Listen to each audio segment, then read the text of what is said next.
My name is Nathaniel. If we haven't met, I like to say that I want to meet you, and I'd love to chat with you after the service if we haven't met. And this summer, we've been going through a sermon series called Summer in the Sun. And the whole point of the series is basically how to enjoy our relationship with God and not get overwhelmed by all the chaos of life. And summer is very dear to my heart. It's my favorite season of the year. Spring is a close second because my birthday is in the spring, but really, spring is just gearing up for the summer anyway, So the summer is the best part of the year, in my opinion. And especially as a kid, summer was always the best. That meant that I didn't have to go to school. I could stay up late. I could sleep in, and everything was pretty. I could go outside and play in the pool, play in the sprinkler, play in the slip and slide. And the best part of it all was flashlight tag. Like right across the street, there was a block that had, I had a bunch of friends that lived on the block across the street, and down the backyards down the middle of that road, of the block, we would play flashlight tag. And we would play, of course, only in our backyards and never in anybody else's. And we would stay up till 11 o'clock, sometimes midnight, just playing flashlight tag all summer long. And it was the best. And I love summers in the Midwest. One of my favorite things are thunderstorms. We got plenty of those when we were in Iowa in June. And so much so it got flooding, and that was awesome. I also love thunderstorms we don't get thunderstorms in the Northwest. I love summer in the Northwest. And one of the reasons I love the summer in the Northwest is because you don't have obnoxiously long amounts of time where there is obnoxious heat. It always cools off in the night, and whenever there's a heat wave, it only lasts for a couple of weeks, and then it's pretty much just business as usual. That's kind of neat. If you've ever lived anywhere else and that's not the case, you kind of appreciate it out here. But the worst part about summer is that it's only like 3 months long, maybe 4 if it goes on in October or something, which is kind of weird when that happens. But if your life revolves around the school calendar in any kind of way, then, summer always ends, and then fall comes, and then all the regular hubbub of normal life resumes. And then the weather starts to cool off, and then the summer weather gives way to 9 months of rain and cloudiness. That's the reality of it. And I'm sorry if fall is your favorite time of year. I'm sorry for what I'm about to say. In my opinion, fall is to summer what Monday is to the weekend. Amen. When I told my wife that line, she was offended because she loves fall. So with that, let me give you a little bit of a warning, because the next several minutes are going to be a bit of a downer. We are going to end with a lot of fun, I promise you. But for the next few minutes, we need to get through the downers so that the upper at the end really hits home. So let's take a deep breath. Gird your loins, as Psalms says. Let's go. So, nothing is permanent. Summer always ends. Cute kids always grow up. As parents, we know that our kids will not always want to spend time with you. Cora is chomping at the bit to be with us all the time. She is begging for our attention, but soon enough, we'll be begging for hers. Right? Every good thing comes to an end. And Ecclesiastes is basically riffing on that. The theme of Ecclesiastes is this: Hevel, Hevel, everything is Hevel. That word Hevel often gets translated to meaningless or futile, and it's a metaphor. It literally means smoke or vapor. It's a metaphor for how, smoke or vapor, it's fleeting, it's unstable, it's temporary, and smoke looks solid and substantial, but the moment you try to grasp at it, it's like there's nothing there. It is not substantial. And so much of our life, says Ecclesiastes, is spent busying ourselves with things that are honestly, they're necessary, they're just never lasting. The laundry always needs done, the dishes never stay clean, and weeds always grow back. I hate that. Weeds always grow back. Doesn't matter how much work you put into manicuring your lawn to getting it just right with the landscaping bits to get weed-free, just give it a couple of weeks and you're back at square one. Doesn't matter if you put chemicals down. They win. The weeds always win. That's enough of me whining about weeds. So once you get that, whatever it is, whether it's your garden, whether it's your home, whether it's anything in your life, once you get to that spot of like homeostasis where everything is complete as it should be, as I hope it will be, give it enough time, it will fall apart in some way, right? Nothing lasts forever, never permanent. And so the teacher's main goal in Ecclesiastes is to look at everything that we tend to do to find meaning and purpose in life apart from God, and then deconstruct them to show how truly empty they are. He believes that people spend so much time on things that ultimately have no lasting meaning or significance. So he wants to give us a reality check. He says, everything is but mere vapor. So if you think that life is all about success and achieving, then maybe you should take a step back and consider the march of time. Ecclesiastes goes on, generations come and generations go, but the earth remains forever.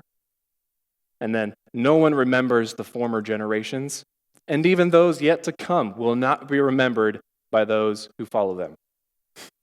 So you and everything that you have ever done will eventually be forgotten, and even your kids will one day be forgotten. And out of the billions of people that have ever lived on this planet, like how many of them do you know anything about? Basically none of them, right? I can also toil over this sermon, for example, and I can pour hours of effort into it, blood, sweat, and tears. But let's be honest, in a couple of days, how many of you will remember it? Or in a couple of years, how many of you will remember this sermon? And then in 100 years, all of us will be dead, and I don't care how good your memory is. You are not remembering it in 100 years. And it's not that our work is unimportant or that it's really meaningless, but rather when we do it, we should do it with a sober mind. And for all the efforts, as depressing as it might sound, there is hope, but as depressing as it sounds, for all our efforts, almost none of it will last forever. Why? Well, Ecclesiastes says all of life, pretty much, it's all hevel, it's all smoke, it's all fleeting. And Ecclesiastes tackles, like I said, all these ways that people try to grasp at smoke, trying to grab at something substantial and meaningful, a life that is secure and significant and fulfilling. And we want meaning and significance. We're made to want that, so we pursue it in all these different kinds of ways. And so one of the first things that Ecclesiastes tackles is pleasure. As an end in and of itself, apart from God, pleasure is mere smoke. Because the dopamine always wears off. You always need more of it, or you need to move on to the next more novel thing. Pleasure never lasts forever. And when pleasure is all you're after, your life is not about anything meaningful. It's not about anything more than you. And just as when you think you're like you think you're getting the best this life has to offer, all it takes is one tragedy and it's all taken away. One mistake and it's all ruined. And the same goes for wealth and status. People pour themselves into their careers today and they'll sacrifice other good, important things of their life in pursuit of a career and climbing up that corporate ladder. But even that, he says, none of it lasts forever because it can be thwarted by a single mistake, by a single lie, or a single thief. Nothing is foundational. And even wisdom and justice and virtue, he calls hevel, he calls fleeting. Why? It's not because those things are ultimately meaningless, but because nothing in life is guaranteed.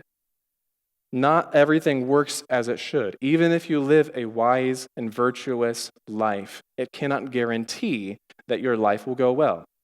On the whole, it will probably go better, But there is nothing, even wisdom, nothing can guarantee that your life will go any particular kind of way. There is no cause and effect that we can rely on all the time. And most of Ecclesiastes, the things that it examines they're good. They're at least worth pursuing. But it must be done with a sobriety that nothing can be 100% secure. They cannot be the foundation of your life. Fearing the Lord and living wisely and faithfully, they're not worth it because they guarantee success, but because they're the right thing to do. And we'll circle back to that. The teacher goes on in chapter 8, 7 and 8. Since no one knows the future, who can tell someone what is to come? As no one has power over the wind to contain it, so no one has power over the time of their death. And then in 16 and 17, I like the way the NIV puts it, or NLT. In my search for wisdom and in my observation of people's burdens here on earth, I discovered that there is ceaseless activity day and night. I realized that no one can discover everything God is doing under the sun. Not even the wisest people discover everything, no matter what they claim. So we can't know the future. We can't know how much longer we have left to live on this earth. And we can't even discern or comprehend everything that God is up to. Because life is a mystery. Life is an enigma. Life is hevel. And things that seem constant are not. They can be shaken or taken away in an instant. I thought my grandpa would be around forever. He was just one of those guys. He was always been a pillar of a presence in my life. But it turned out life doesn't work that way. He was healthy even at 93, and all it took was one fall, and he was gone. And when my sister called me to tell me the news that he had fallen and hit his head, was in the hospital, that didn't think he was going to make it, 45 minutes later, I learned that he was gone. And the actual timeline, not just how I found about it, but the actual timeline from the time he hit his head to the time that he died was just 2.5 hours. 150 minutes is all that it took for our lives to be completely different. And honestly, compared to some people, 150 minutes is a mercifully long amount of time. And it's just incredible how in a single moment, everything can change. Maybe you've heard of Joni Eareckson Tada. She's a famous, well-known follower of Jesus. When she was 17 in July of 1967, she dove headfirst into the Chesapeake Bay, but she had misjudged the depth of the water, and she broke her neck, getting paralyzed from the shoulders down. In a moment, she had been a quadriplegic. I don't know what kind of plans she had for her life. I mean, she was young, she was athletic, she was healthy, but it turns out even that is hevel. And my childhood was pretty stable. Like, I grew up in the same house with the same parents who never split. I grew up living in the same town, going to the same church. And my parents had a pretty similar kind of stability. My grandpa, until the day that he died, lived in the same house my mom grew up in. That stability and constancy was kind of my expectation. That was my experience. But it took a while for it to sink in that the reality is that it's change and flux that are the norm, not consistency, not stability.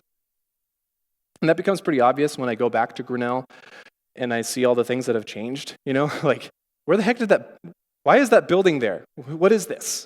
Or where the heck did Pizza Hut go? I was looking forward to that one. Or, not all changes are bad. I'm like, finally, you guys got good internet. But you know what I'm talking about. We've all had our own experiences with just how quickly things can change. Like last night when Trump was attacked, that moment will be written about forever, and I don't know what the consequences will be of that split second. Now, if I wanted you to be sad, I would just leave you right here. But I don't want you to be sad. You might feel like things are kind of hopeless, but luckily there's more to the story. The Bible doesn't leave us there. So Ecclesiastes tells us, it doesn't tell us all these things to make us hopeless, but he tells us these things to make us humble, to sober us.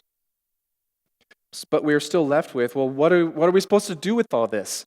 What is the substantive, meaningful life that we crave? How do we move forward with this reality of life? And Ecclesiastes offers two very surprising answers. It has surprising wisdom for us. Number one, it's a really good idea to learn wisdom and and live in fear of the Lord. So it ends with this, like this is the conclusion of the matter.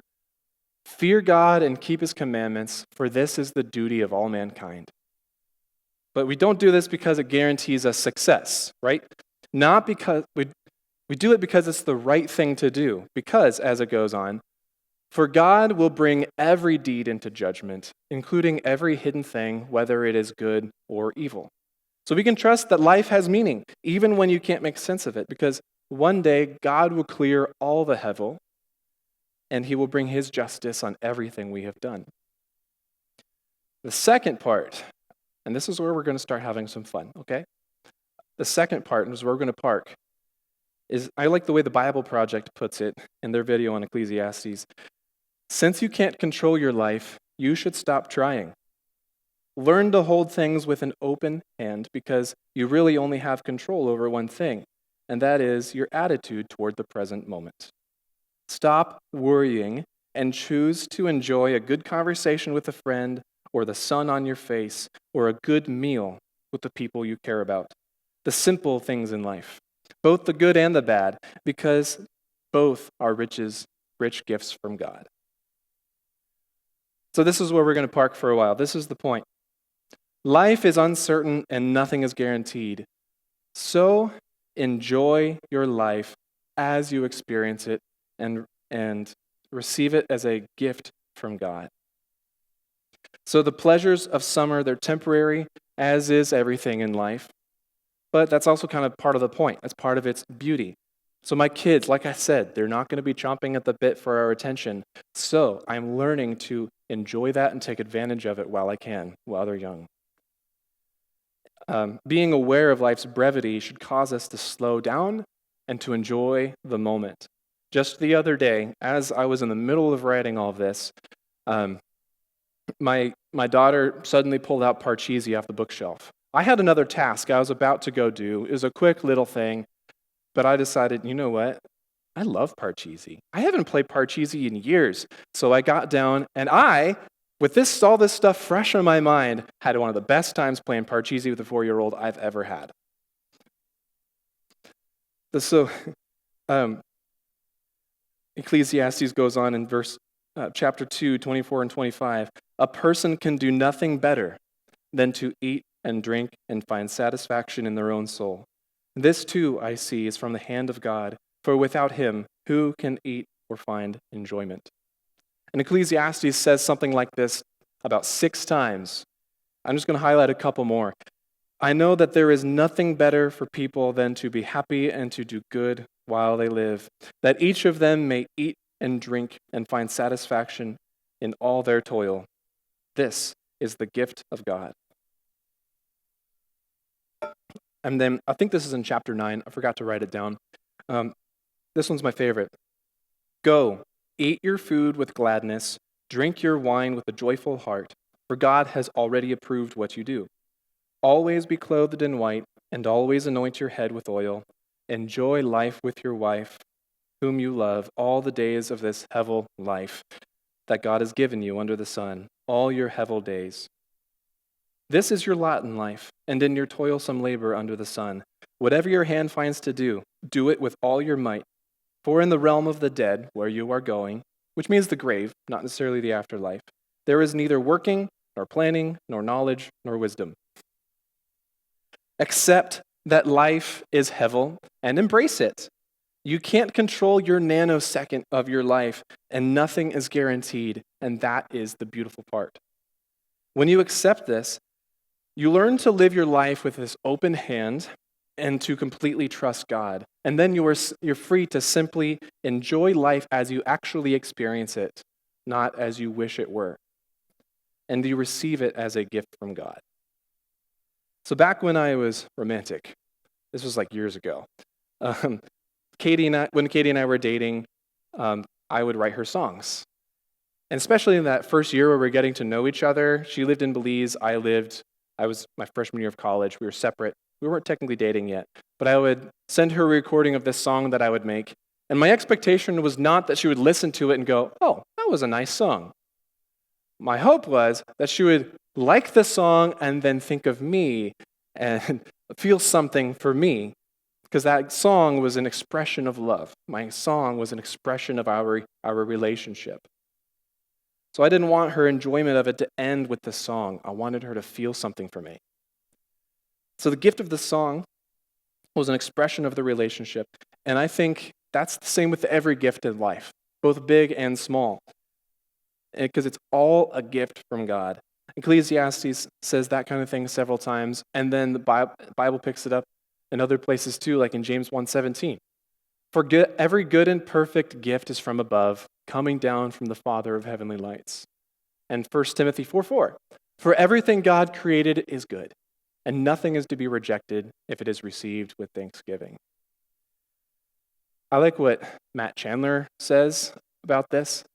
We worship God when, while we partake of his good gifts, something occurs in the deepest part of our soul that forbids glory terminating on the gift itself or on the enjoyment of it, but that runs deeper into and extends out to the giver. And I personally like to call this delight as a sacrament being worship. So we can delight as an act of worship. So when God created the universe, he made it beautiful, right?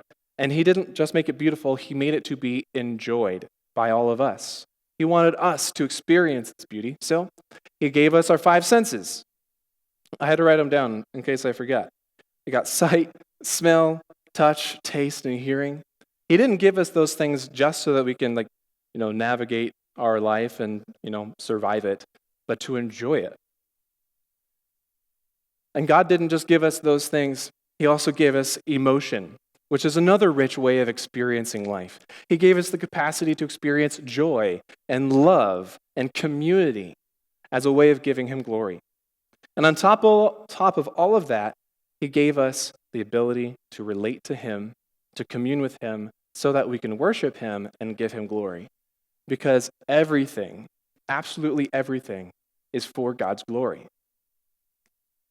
And when we understand that, by turning to God in worship and in surrender, we can finally lay hold of that one solid, graspable thing that we're all really reaching for. He alone is enduring, and he alone is not Hevel. And only the work that God does will last forever. The mountains were here long before you, and they will be here long after you. Why? Because God did that. So when I was first came across this idea, it was in college. I was reading a book called The Explicit Gospel by Matt Chandler. And I closed the book, and I thought, I'm going to go practice this right now because I'm hungry and it's dinner time. So I went down to the college cafeteria, and I'm pretty sure it was chicken that day. And I was very intentional. When I sat down with my meal, I'm going to first give thanks, and I eat my meal slowly. I savor each bite. And as I'm doing so, I'm intentionally making it a worshipful experience. Because I'm like, God, you made the chicken. We can't do that. God, you provided all the things that get all the spices and things that give this meal its flavor. This is really delicious, and it's a good thing because it was a college cafeteria. You never know if it's going to be delicious or not. So it happened to be a good experience the first time. And it was a marvelous experience. It's really powerful. And from then on, I ate more slowly because I was more intentional about eating slowly and enjoying it and worshiping through it. And if you've ever eaten with me, shared a table with me, you know I'm usually the last one to finish eating. And it's because I'm closer to God than you. That's all that means. I think of Romans 1:20 that says, "For since the creation of the world, God's invisible qualities, his eternal power and divine nature have been clearly seen, being understood from what has been made, so that people are without excuse." So I like to think of these simple gifts of life as just tangible expressions of God's goodness and his love. Because it's hard to deny God's goodness when your eyes are always open to these simple, pleasurable gifts that you have right now of the moment.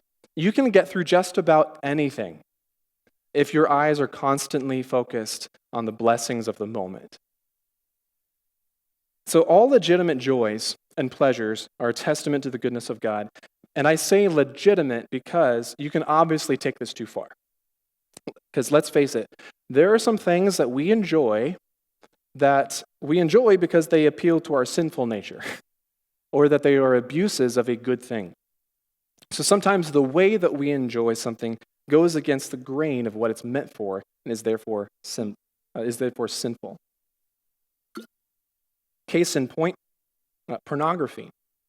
It is a way to enjoy the body and sexuality of another person in a way that is completely devoid of relationship, completely devoid of covenant marriage, any meaningful connection whatsoever, and it reduces the other person to an object that I can consume for my own desires. So you cannot give glory, you cannot give God glory for partaking in pleasures that dishonor him.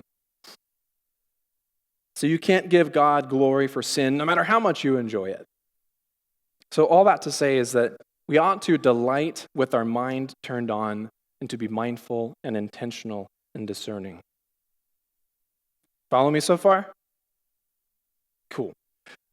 Can we have some fun with it now? Can we get more practical and practice this together? Not just tell you about it, but to model it and to practice together and have some fun with it while we're at it. Okay, so I've got three videos that are all about a minute long that I think you're going to like for different reasons.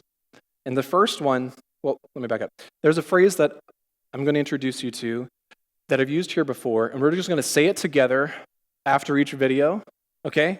And here it is. Let's read it together. God, you are the giver of all good things. Got that? Okay, so this first video is from when Cora was 2 years old, and she's just starting to get the handle of how to tell stories. She doesn't know how to tell them coherently yet, and that's okay. That's part of the joy of it. So if you can't understand her, that's okay. But let's go ahead and watch Cora tell stories. I said water spilled and my juice spilled and your water spilled, and Appa cried. Oh, he cried. Oh my Is Appa sad? Yeah. Why? It's so funny, she can't even tell you. He hurts me. And he fell down and focused on a branch. Oh, man. And he broke his head. And he fixes it up at his daughter's head. And he bang, bang, bang, bang on the door. And he got a muffin from the muffin store. That's nice. Yeah. What? You're a comedian. Okay. Let's try this. God, you are the giver of all good things. Thank you, God, for the gift of family and of children and of laughter. Okay, here's to hoping this next one works. So on the 4th of July, we went to Lucia Falls. It's like 45 minutes away, and I'd just gotten a new drone, and I was really excited to take it out for the first time. Because one of the things drones let you do is get a fresh vantage point, and you see all the beauty of what's around you in a way that you can't see with 2 feet. So let's watch that and hope and pray that it goes smoothly.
God, you are the giver of all good things. Thank you, God, for the beauty the gift of waterfalls and sunny days and time with family. And thank you for the means of getting a new tool for making some beautiful videos to see your world in a fresh way. All right, so this next one, I'm really hoping this one works because this one's my favorite one. I left it for last for a reason. So Katie and I recently discovered a love for Indian movies. And so there's this movie called RRR that I'm honestly obsessed with right now. And it's wonderful. It's on Netflix. You should go watch it right now. So there's a dance in this movie called Natu Natu. And one of the reasons that I'm bringing this one up is because it's actually, even in the story and the context of the movie itself, it is showcasing the beauty and creativity of a different culture, and that is of Indian culture. So let's go ahead and watch this one.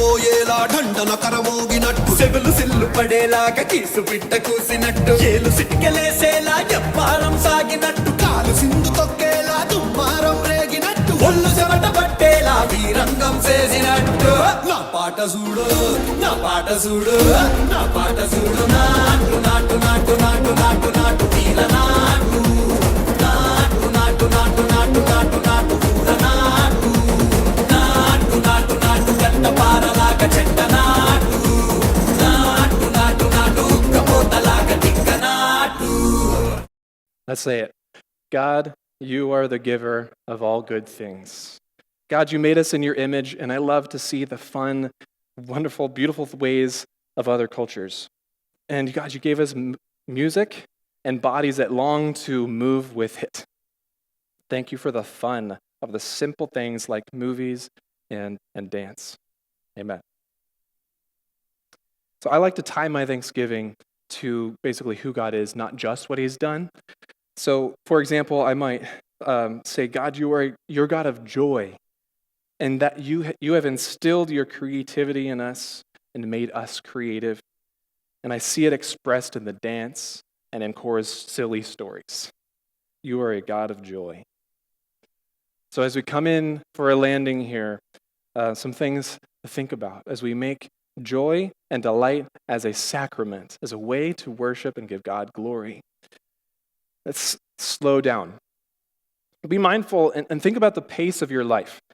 Be careful not to hurry so much that you miss opportunities to enjoy things like your surroundings or conversations with family or friends or even strangers, or even to enjoy your food and drink. Life is more than a to-do list, and that to-do list is never ending. So just enjoy the journey. Enjoy the work as you can. And I am a chronic speeder. I drive over the speed limit even when I don't need to. And sometimes I need to remind myself, you know what, if I'm not in a hurry, I don't need to speed. In fact, if I go the speed limit, I don't go below the speed limit because everybody will hate me. But if I go the speed limit, I can enjoy the process of just moving and being in the world. So what are the moments that you tend to push right past that you can slow down for? And how can you what are the simple joys that you can be more intentional to make as an act of worship, as a gift, and savor it as a gift from God?